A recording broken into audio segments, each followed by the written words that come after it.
Sometimes you look at the world, you read the headlines, and you just get this feeling that things are, well, falling apart a bit. Hmm. It's not just one crisis. It feels like so many different problems all at once. The economy, privacy issues, global tensions, they seem separate, but are they? Is there some underlying current, some hidden thread connecting all these major shifts we're seeing?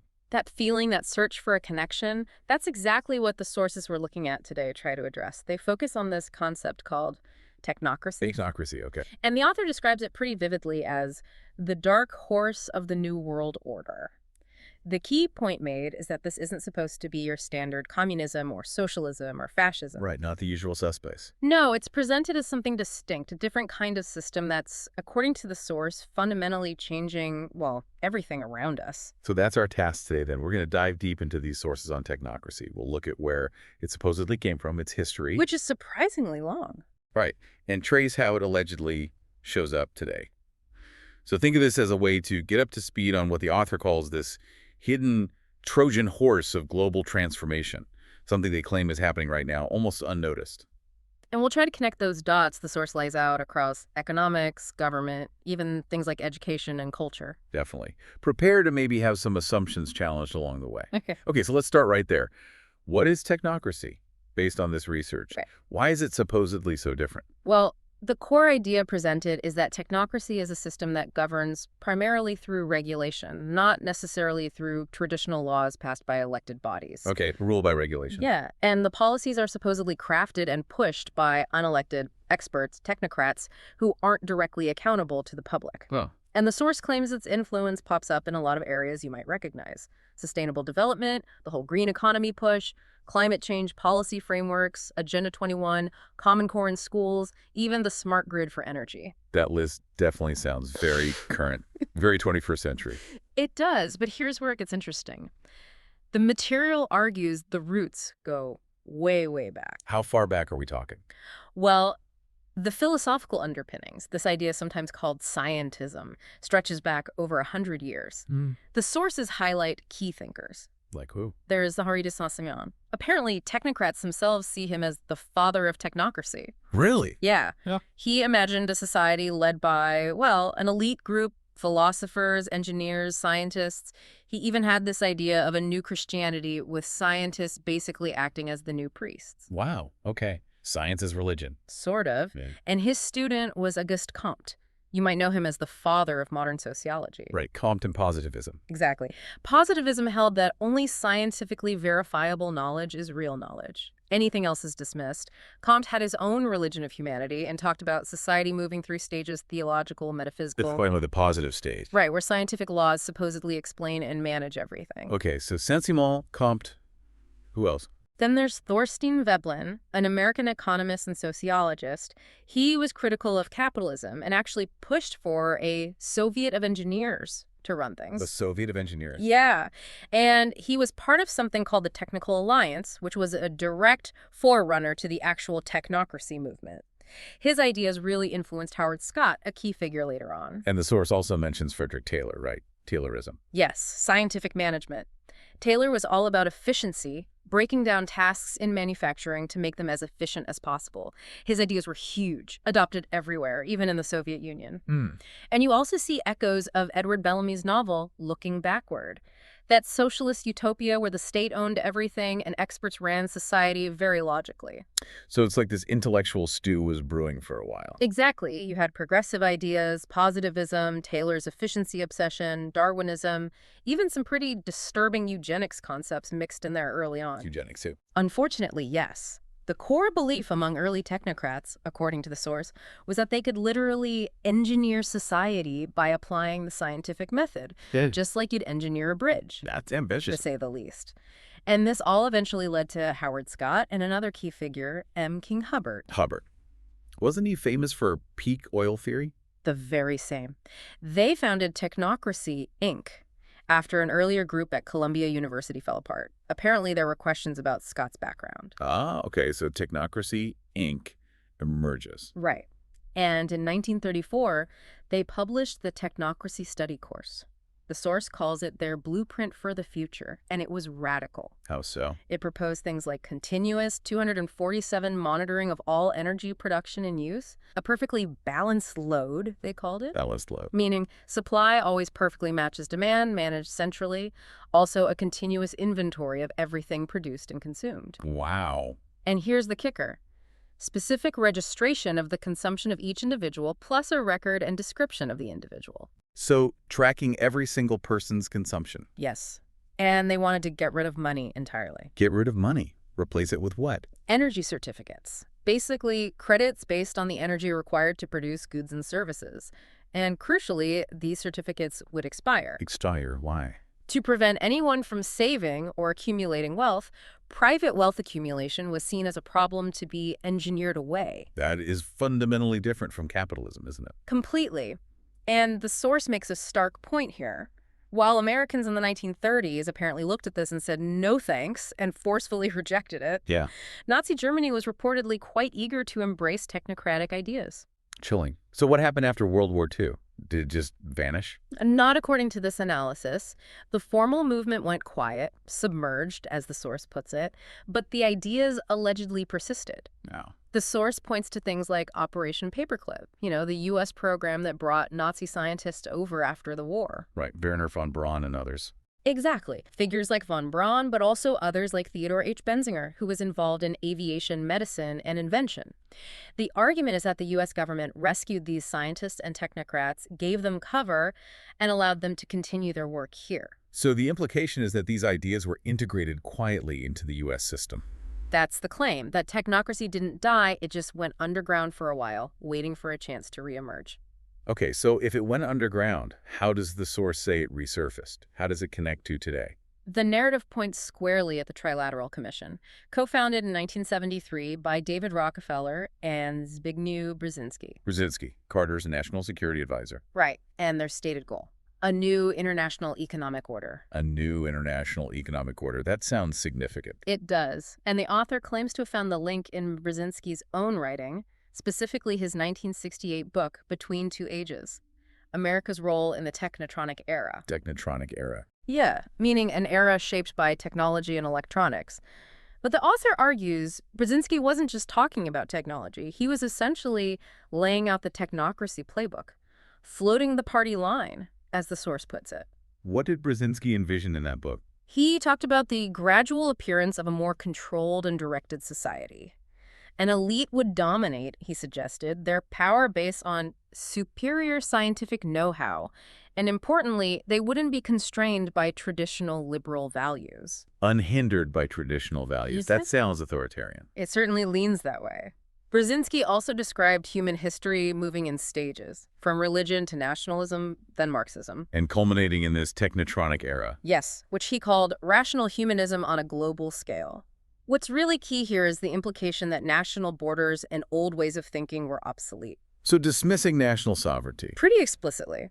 Brzezinski wrote that the old framework of international politics, including what he called the fiction of sovereignty, was no longer compatible with reality. Wow. Okay, so if national sovereignty is seen as obsolete, how do you get around it? Well, the source introduces Richard Gardner, another figure associated with these circles. He apparently advocated for building a house of world order from the bottom up. Bottom up. Meaning, instead of a direct assault on nations, you do an end run around national sovereignty, eroding it piece by piece, gradually, stealthily. And the source claims this strategy was actually implemented. Yes, starting heavily with the Carter administration.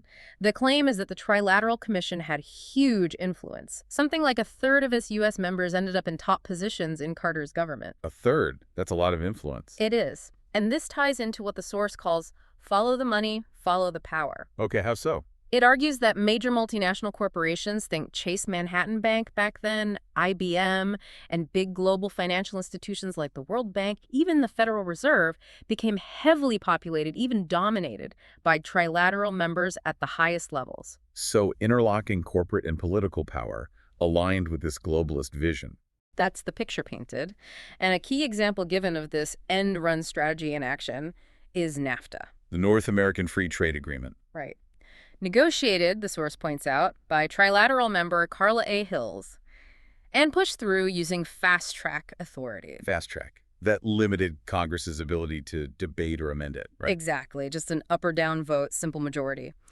The source argues this mechanism effectively let international agreements supersede national law, citing Article 6 of the Constitution. I remember Ross Perot warning about a giant sucking sound of jobs leaving the U.S. You do. And Henry Kissinger, another major figure, apparently described NAFTA not just as a trade deal, but as the architecture of a new international system. The architecture, that's telling language. It is, and the source argues you see similar patterns elsewhere. The European Union, for instance, its constitution was drafted by Valéry Giscard d'Estaing. Another Trilateral Commission member. You got it. And there's been a consistent push, often from figures linked to the Trilateral Commission or the Council on Foreign Relations, for a deeper integration in North America, a North American Union. A North American Union, like the EU. That seems to be the long-term vision described, yeah, with figures like Robert Pastor, called a father of the North American Union, driving it. Okay, so if this is the grand strategy, how does it supposedly affect everyday life? The source talks about transforming the pillars of society, starting with economics. Right. The economic shift proposed goes back to those original technocracy ideas, replacing our familiar price-based system, dollars, euros, whatever, with one based on energy units. Energy units again. Yes. And this system would allow for, or rather necessitate, micromanaging basically every aspect of production and consumption using complex formulas and algorithms. Micromanaging life through algorithms. That's the picture. And the source directly links this to the UN's green economy concept. It calls the green economy basically warmed-over technocracy from the 1930s. Warmed-over technocracy. And this ties into Sustainable Development and Agenda 21. Directly. Agenda 21 came out of the 1992 Rio Earth Summit. It's a huge document. The source argues that sustainable development at its core is conceptually identical to technocracy's balanced load idea. That constant equilibrium managed from the top. Exactly. And it reflects M. King Hubbart's focus on entropy, this drive to minimize resource use and waste to ensure long-term system stability, potentially at any cost. What are some examples of this playing out now, according to the source? Well, it points to things like increasing regulations and pressures on farmers and ranchers, making traditional agriculture harder, and controversial policies like dam removal. Bruce Babbitt, another trilateral member who was Secretary of the Interior under Clinton, apparently advocated for removing dams even though they generate clean hydroelectric power. Removing dams. That seems counterintuitive if the goal is green. It does, unless the real goal, as the source implies, is restructuring resource control along technocratic lines rather than purely environmental ones. This really brings up the question of private property. How does owning land, for instance, fit to this vision? It doesn't fit well, apparently. The source quotes Carla A. Hills again, back in 1976, stating that private land ownership is also a principal instrument of accumulation and concentration of wealth and therefore contributes to social injustice. So private land ownership causes social injustice. That's the view presented. The idea cited is that land needs to be controlled and used in the interests of society as a whole, which essentially means taking control away from individuals. That's a fundamental shift. And then there's the really unsettling part the source mentions, depopulation. Yes, that comes up. It cites a UN document, the Global Biodiversity Assessment, which apparently estimated that for the world to live sustainably at an industrialized North American standard, the optimal global population would be about 1 billion people, or maybe 2 to 3 billion living more frugally, like Europeans, given today's population of 8 billion. Well, the implications are stark. Stark is putting it mildly. Okay, let's shift to government itself. How does that pillar get transformed in this technocracy model?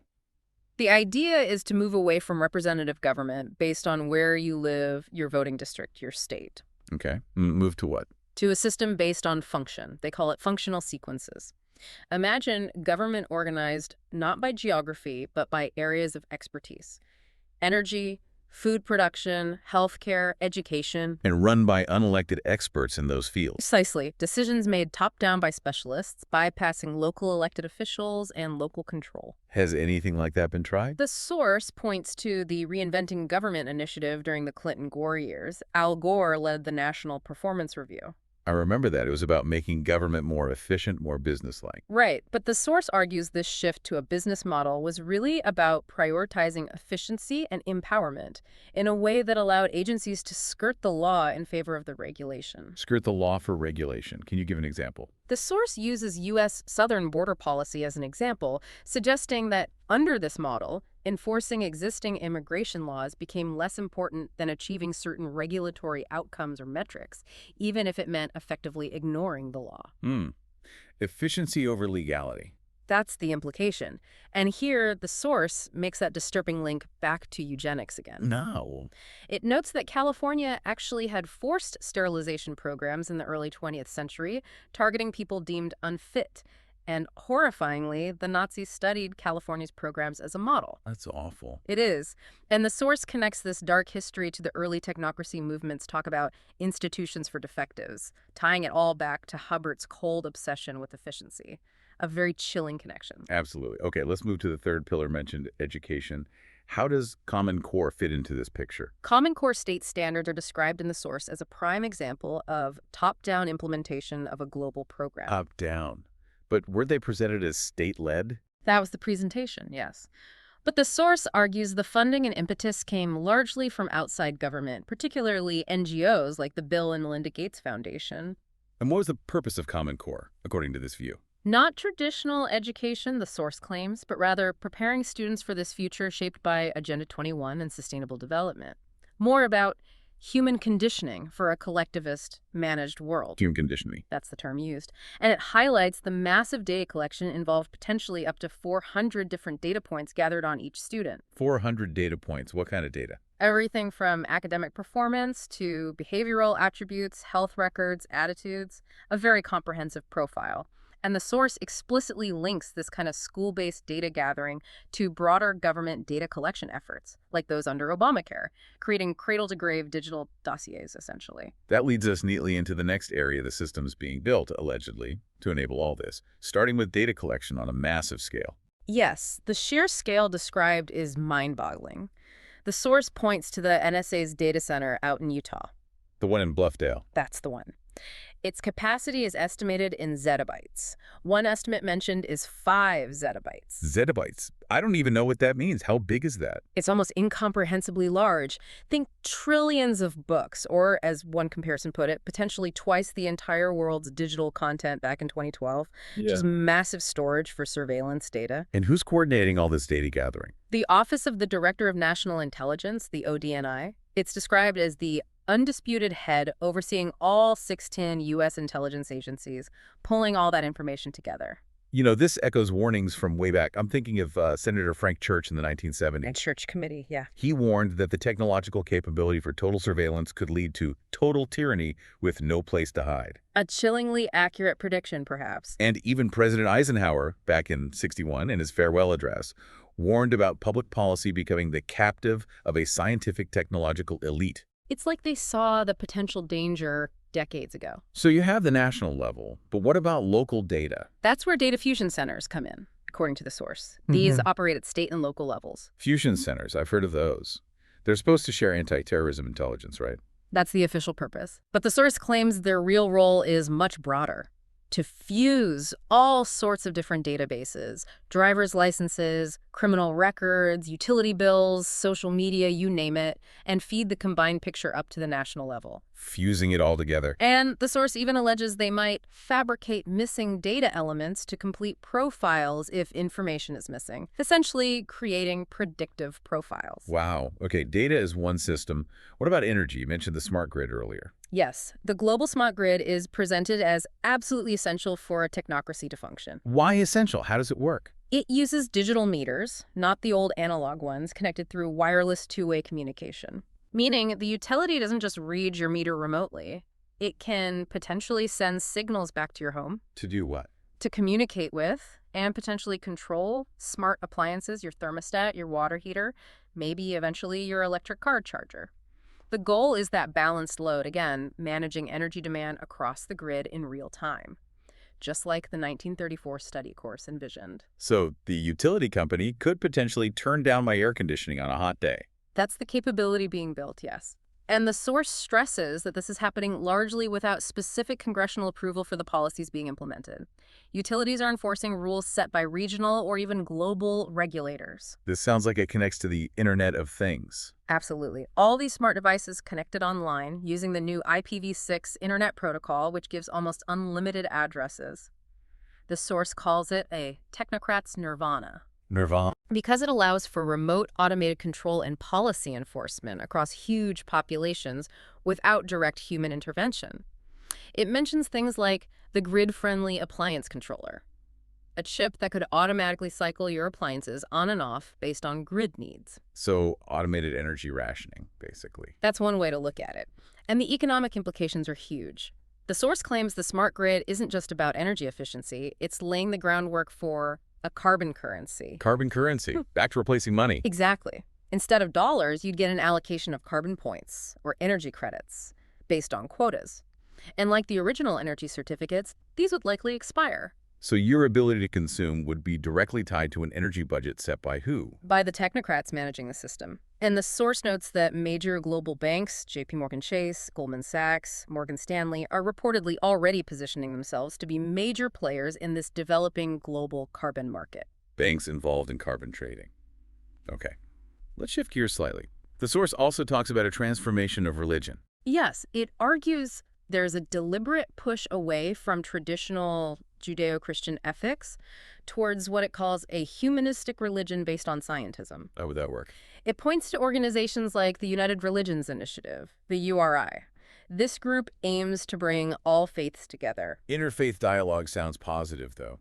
On the surface, maybe, but the source highlights that the URI emphasizes finding truth in every tradition, while specifically denouncing the idea of absolute truth. That's a major philosophical shift. Rejecting absolute truth. And it connects this to the Earth Charter initiative, which promotes a kind of green theology that blends environmental, economic, political, social, and spiritual concerns into one unified, Earth-centric worldview. So merging environmentalism with spirituality under this umbrella of relative truth. That's the interpretation given. Now, underpinning all of this, according to the source, is a transformation of the legal system itself.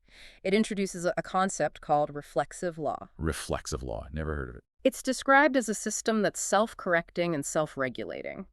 Instead of relying solely on written statutes and punishments, it uses social pressure, shame, and the desire to be virtuous to get people to comply voluntarily. Compliance through shame and virtue signaling. Essentially, yes. It's about guiding behavior subtly, making people want to conform to the desired norms. The source calls the EPA's methods quintessentially reflexive. How so? Think about public rankings of polluters or voluntary emissions reduction programs that rely on corporate image and public perception rather than strict mandates. That's reflexive. Okay, I think I get it. Soft control. Right. And the source also uses the example of international climate agreements that are described as politically binding rather than legally binding treaties requiring Senate ratification. This is presented as legal and political magic, an allusion to bypass traditional democratic processes. Just declare it binding and hope everyone plays along out of political pressure. That seems to be the idea described.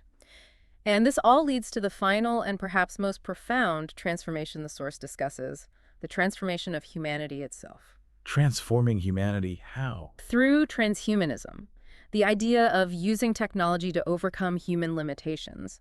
This involves the convergence of NBIC technologies, nanotechnology, biotechnology, information technology, and cognitive science. NBIC.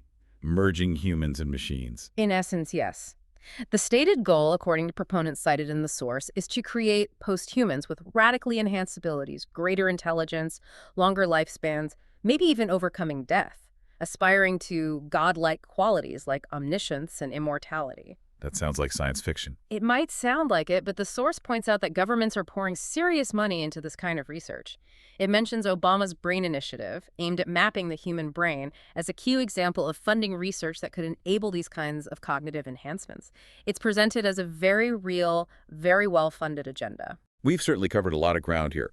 We've traced this idea of technocracy from its early philosophical roots through its alleged reemergence via groups like the Trilateral Commission and into its supposed modern manifestations in economics, government, education, data surveillance, energy control, law, and even plans to reshape humanity itself.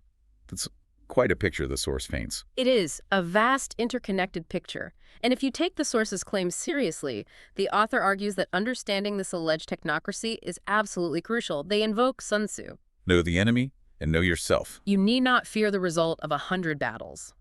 The source identifies the enemy as this purported small global elite and their army of unelected and unaccountable technocrat foot soldiers. And ourselves, the public. Often thoroughly deceived, according to the author, unaware of the true nature of the system being constructed around them. And the source seems quite pessimistic about fighting this at the national level, doesn't it? Saying Congress has been neutered.